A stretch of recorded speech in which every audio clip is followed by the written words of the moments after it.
Bismillahirrahmanirrahim. Assalamualaikum warahmatullahi wabarakatuh. Alhamdulillah, nahmaduhu wa nasta'inuhu wa nastaghfiruh wa na'udzu billahi min shururi anfusina wa min sayyiati a'malina. May yahdihillahu fala mudilla lahu wa may yudlil fala hadiya lahu. Asyhadu an la ilaha illallah wahdahu la syarika lahu, asyhadu anna Muhammadan abduhu wa rasuluhu. Ikhwan fillah rahmatullah, alhamdulillah pagi ini kita kembali dipertemukan Allah Subhanahu wa taala di majelis yang insyaallah diberkahi. Mudah-mudahan langkah kaki kita semua yang hadir di sini ini adalah keberkahan yang diberikan oleh Allah Subhanahu wa taala, hidayah taufik yang diberikan oleh Allah Subhanahu wa taala sehingga kita dimudahkan untuk bisa sholat berjamaah ya di masjid Jami ya, di masjid Jami ini. Mudah-mudahan ibadah kita diterima oleh Allah Subhanahu wa taala. Selanjutnya mari kita lanjutkan pembahasan tadi malam yang hari ini dijadikan ya tentang rezeki Pak. Kalau tadi malam tentang ribanya kita banyak dirayu Pak ya. Nah ini kita beritahu orang-orang yang ingin meninggalkan riba kadang-kadang tergoda terhadap rezeki Pak. Nanti rezekinya bagaimana ya? Padahal nanti Allah sudah kabarkan bahwa Allah memberi rezeki kita. Karena itu rezeki dan kematian mencarinya. Jadi rezeki dan kematian itu mencari kita, Pak. Bukan kita yang cari rezeki. Lihat saudara-saudara kita, Pak. Kadang-kadang di pagi hari dia masya Allah terbangun, itu Allah sayang sama dia. Tapi ternyata dia lupa dengan Allah. Bukannya dia ngambil air wudhu, sholat tahajud, sholat witir, datang ke masjid, sholat fajar dan sholat subuh berjamaah. Dia tidak lakukan itu Pak, tapi langsung dia ke pasar. Padahal di tempat pasar itulah tempat yang tidak disukai Allah, tempat yang dibenci oleh Allah. Masjid inilah yang disukai Allah. Makanya beruntunglah sekalian yang dimudahkan kakinya untuk hadir di masjid setiap waktu. Yang sholat 5 waktu bisa dimudahkan. Ini rezeki yang tidak bisa dibayar dengan rupiah, tidak dibayar dengan jabatan, tidak bisa. Tapi ini adalah satu nikmat yang sangat luar biasa. Maka itu Allah sudah kabarkan bahwa rezeki itu sudah dijamin oleh Allah. Allah kabarkan di surat Az-Zariyat ayat 58. Innallaha huwa razzaqu dzul quwwatil matin. Sesungguhnya Allah dialah Maha Pemberi rezeki yang mempunyai kekuatan lagi sangat kokoh. Ini di surat Az-Zariyat ayat 58. Setelah Allah beritahu kepada kita bahwa kita diciptakan oleh Allah ini hanya untuk ibadah. Itu di ayat 56. Wa ma khalaqtul jinna wal insa illa liya'budun. Tidak aku ciptakan jin dan manusia kecuali hanya untuk ibadah kepada Aku.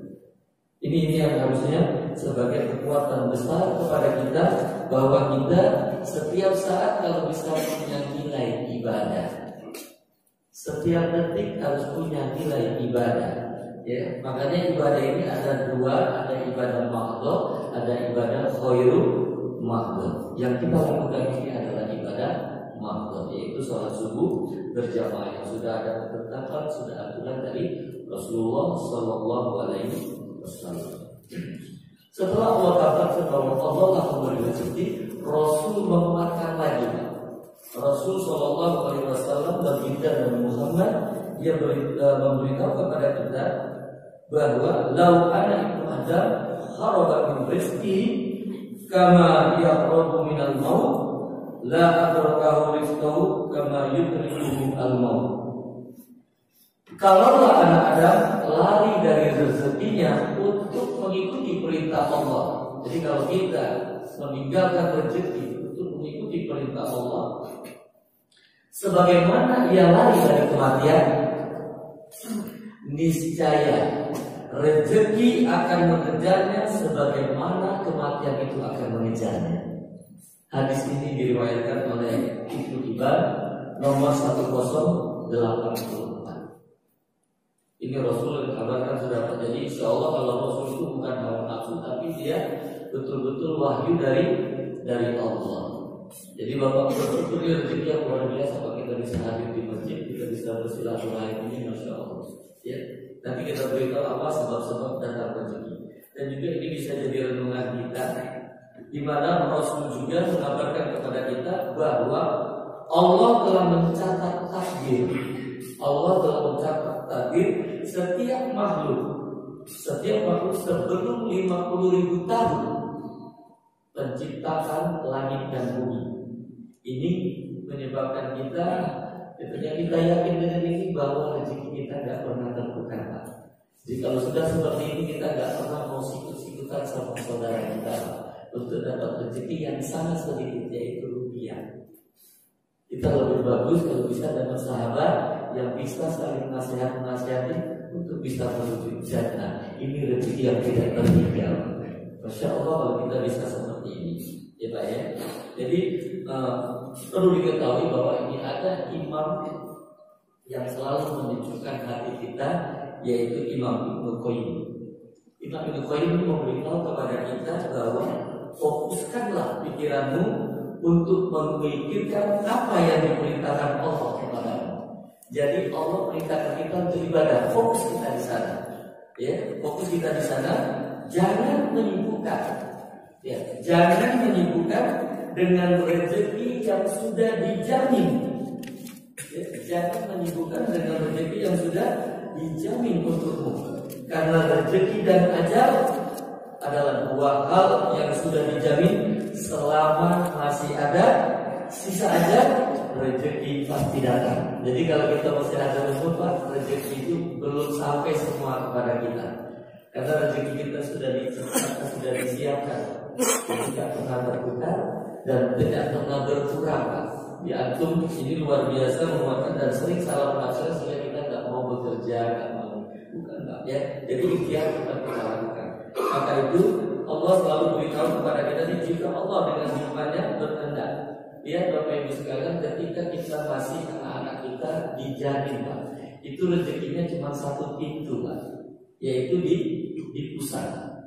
Ketika dia keluar dari rahim ibunya, terjun ke dunia, satu pintu itu ditutup karena pusatnya digunting. Ya, sama kalau ada yang konven kita gunting, ya. Nah, digunting itu akan timbul dua rezeki yang disiapkan oleh Allah. Apa itu? Puting susu ibunya. Dua, satu ditutup dapat dua. Luar biasa. Disakiti selama 2 tahun, Pak.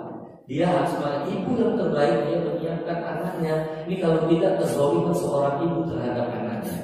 Karena ini 2 tahun, Pak, Allah kabarkan dalam Al-Quran, seorang ibu harus memberi rezeki lewat puting kedua susunya. Setelah 2 tahun, 2 puting itu ditinggalkan. Ya, Allah berikan lagi 4. 2 ditinggalkan, dimunculkan 4. Yaitu apa? 2 satunya dari makanan, ya, yang berbentuk daripada hewan, yang kedua dari tumbuhan, itu dari makanannya. Sementara minumannya dari air dan susu. Ya, 2 dihapus, 4 diberikan. Ya, kalau kita sudah yakin seperti ini, ketika kita masih itu hidup di dunia, ketika kita dipanggil Allah, 4 tadi hilang semua. Allah siapkan 8 pintu surga. Ini kalau kita terlalu fokus kepada apa yang diperintahkan Allah, tinggalkan apa yang dilarangnya. Ya Pak ya. Jadi kalau kita sudah tahu ini, masya Allah, jadi ringan hidup ini, Pak. Ya, ringan. Makanya kita beritahu Bapak Ibu sekalian bahwa rezeki-rezeki yang diberikan oleh Allah ini ada 4 tingkatan. Bapak-bapak dan ibu-ibu ada di posisi mana? Ya, di posisi yang pertama, kedua, atau ketiga, dan keempat. Yuk kita dengar Bapak Ibu sekalian, ya. Fokuskan di sini. Yang pertama, jangan sampai Bapak di posisi ini, Pak.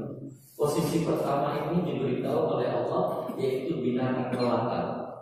Binatang melata itu dijamin oleh Allah, Pak. Apalagi kita, dan tadi ayatnya sudah disampaikan. Allah kabarkan di surat Hud ayat 6 bahwa rezeki itu dijamin oleh Allah. Di surat Hud ayat 6, surat ke-11 ayat 6. Wa ma min dabbatin fil ardh illa Allah rizquha. Dan tidak suatu binatang melata pun di bumi melainkan Allah Allah lah yang memberi rezekinya. Contoh paling utama Bapak Ibu sekalian, kita lihat Pak yang paling gampang yang mungkin ada di sekitar Bapak Ibu sekalian. Apa itu Pak? Cecak. Cecak itu hidupnya apa Pak? Merayap di dinding. Makanannya apa? Makanannya apa? Makanannya nyamuk Pak. Nyamuk itu terbang Pak. Tapi nggak pernah kita dengar berita di TV ya bahwa cecak dia demo sama Allah. Ya Allah, saya merayap makanan saya terbang, gimana saya mau makan? Kepikir nggak cecak pernah kelaparan Pak? Nggak pernah Pak. Ya, ini membuktikan bahwa makanan rezeki itu yang mendatangi cecak. Jadi nyamuk datang, langsung dimakan Pak. Ya, tanpa dia terbang, tapi makanannya lewat terbang Pak. Ini membuktikan ayat Allah bahwa rezeki itu yang mendatangi makhluknya. Allahu Akbar. Jadi jangan sampai bapak-bapak sikut-sikutan dengan saudara kita, ribut dengan istri kita, ribut dengan anak kita. Bahwa rezeki semua mereka, istri kita, anak kita udah dijamin oleh Allah. Di Bapak jangan ragu ya, berikan mereka yang terbaik. Ya. Rezeki yang kedua, ini pemikiran orang-orang kufar. Pemikiran orang-orang kafir, dia berpikir bahwa rezeki itu hasil karyanya. Ya, jadi dia halal haram dia tak berapa. Kalau orang muslim dia harus halal dulu. Kalau yang haram tinggalkan. Nah ini Allah kabarkan di surat An-Najm ayat 39. Jadi kita bekerja, kita amalkan ini sesuai yang kita kerjakan saja. Kalau kita tanpa membawa Allah. Makanya banyak orang pagi, siang, malam yang dia proses sesuai yang sudah tercatat saja Pak. Yang bisa lebih Pak. Makanya sering ribut sama istrinya, sering ribut sama anaknya. Mau jalan-jalan aja susah gitu Pak ya. Mau bareng-bareng kita punya rumah mewah, mobil mewah, jarang sama istrinya susah ya. Kenapa? Karena berpikir bahwa semua hasil itu karena hasil kerja kita. Tidak Pak. Nah ini adalah pemikiran orang-orang kufar. Ya di surat An-Najm ayat 39 Allah kabarkan wa alal laisa lil insani illa ma syaa. Bahwa sesungguhnya seorang manusia itu tidak memperoleh selain apa yang telah diusahakan. Jadi apa yang diusahakan itu yang kita dapatkan.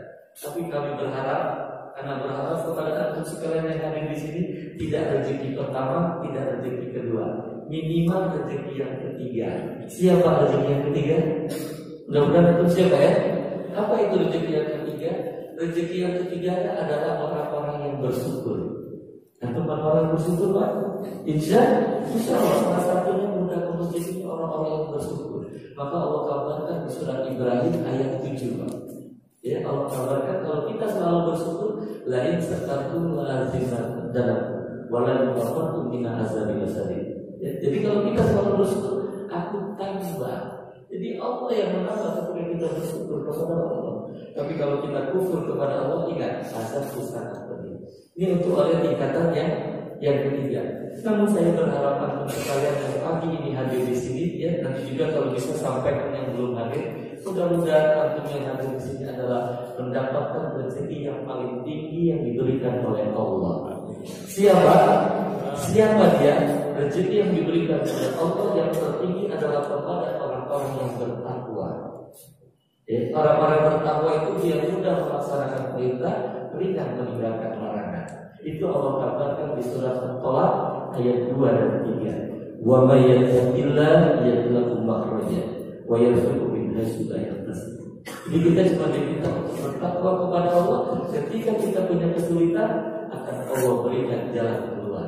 Setelah itu apa? Diberikan rezeki tanpa diduga-duga. Masya Allah ya, kalau Bapak sudah masuk ke sini, ingat sekali. Ya, kalau di sini saya tanya jawab pada sebab datang rezekinya nanti dulu. Tapi apabila karena waktunya sudah sampai, ya saya berikan kepada